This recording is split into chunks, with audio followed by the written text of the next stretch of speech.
निर्गमन अध्याय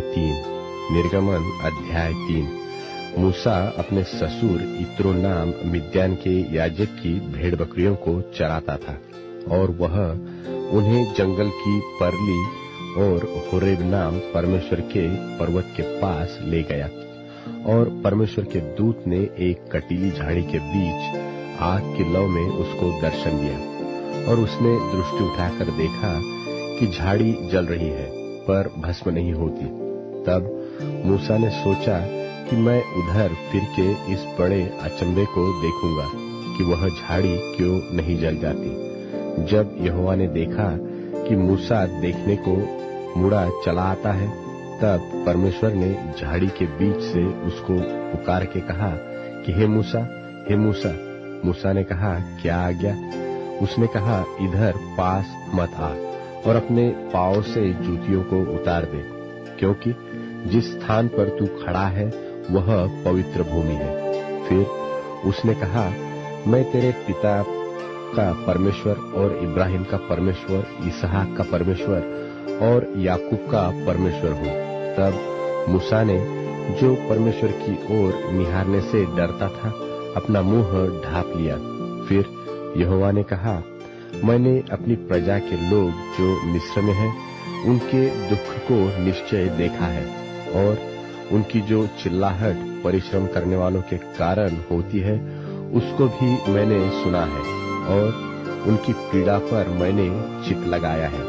इसलिए अब मैं उतर आया हूँ कि उन्हें मिस्रियों के वश से छुड़ाऊं और उस देश में से निकालकर एक अच्छे और बड़े देश में, जिसमें दूध और मधु की धारा बहती है, अर्थात कनानी, हित्ती, एमोरी, परिज्जी, हिव्वी और यबूसी लोगों के स्थान में पहुंचाऊं।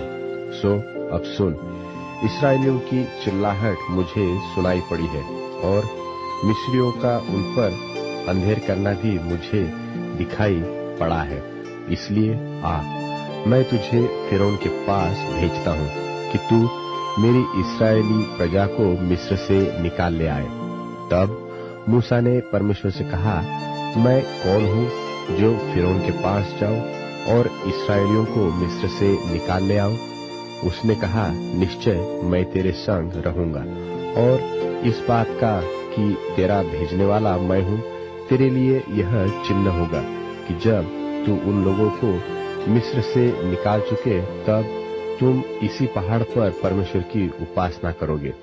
मूसा ने परमेश्वर से कहा, जब मैं इस्राएलियों के पास जाकर उनसे यह कहूँ कि तुम्हारे पितरों के परमेश्वर ने मुझे तुम्हारे पास भेजा है, तब यदि वे मुझसे पूछे कि उसका क्या नाम है, तब मैं उनको क्या बताऊं? परमेश्वर ने मूसा से कहा, मैं जो हूँ सो हूँ। फिर उसने कहा, तू इस्राएलियों से यह कहना कि जिसका नाम मैं हूँ है, उसी ने मुझे तुम्हारे पास भेजा है। फिर परमेश्वर ने मूसा से यह भी कहा कि तू इस्राएलियों से यह कहना कि तुम्हारे पितरों का परमेश्वर, अर्थात इब्राहिम का परमेश्वर, इसहाक का परमेश्वर और याकूब का परमेश्वर यहोवा, उसी ने मुझको तुम्हारे पास भेजा है। देख, सदा तक मेरा नाम यही रहेगा और पीढ़ी पीढ़ी में मेरा स्मरण इसी से हुआ करेगा। इसलिए अब जाकर इस्राएली पुरनियों को इकट्ठा कर और उनसे कह कि तुम्हारे पितर इब्राहिम, इसहाक और याकूब के परमेश्वर यहोवा ने मुझे दर्शन देकर यह कहा है कि मैंने तुम पर और तुमसे जो बर्ताव मिस्र में किया जाता है, उस पर भी चित्त लगाया है और मैंने ठान लिया है कि तुमको मिस्र के दुखों में से निकालकर कनानी, हित्ती, एमोरी, परिज्जी, हिव्वी और यबूसी लोगों के देश में ले चलूंगा, जो ऐसा देश है कि जिसमें दूध और मधु की धारा बहती है।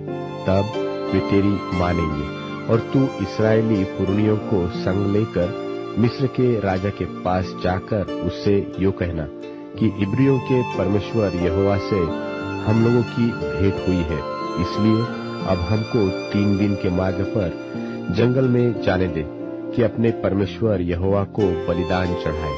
मैं जानता हूँ कि मिस्र का राजा तुमको जाने न देगा, वरन बड़े बल से दबाए जाने पर भी जाने न देगा। इसलिए मैं हाथ बढ़ाकर उन सब आश्चर्य कर्मों से जो मिस्र के बीच करूंगा उस देश को मारूंगा, और उसके पश्चात वह तुमको जाने देगा। तब मैं मिस्रियों से अपनी इस प्रजा पर अनुग्रह करवाऊंगा, और जब तुम निकलोगे तब छूछे हाथ न निकलोगे, वरन तुम्हारी एक एक स्त्री अपनी अपनी पड़ोसिन और अपने अपने घर की पाहुनी से सोने चांदी के गहने और वस्त्र मांग लेंगी, और तुम उन्हें अपने बेटों और बेटियों को पहनाना। इस प्रकार तुम मिस्रियों को लूटेंगे।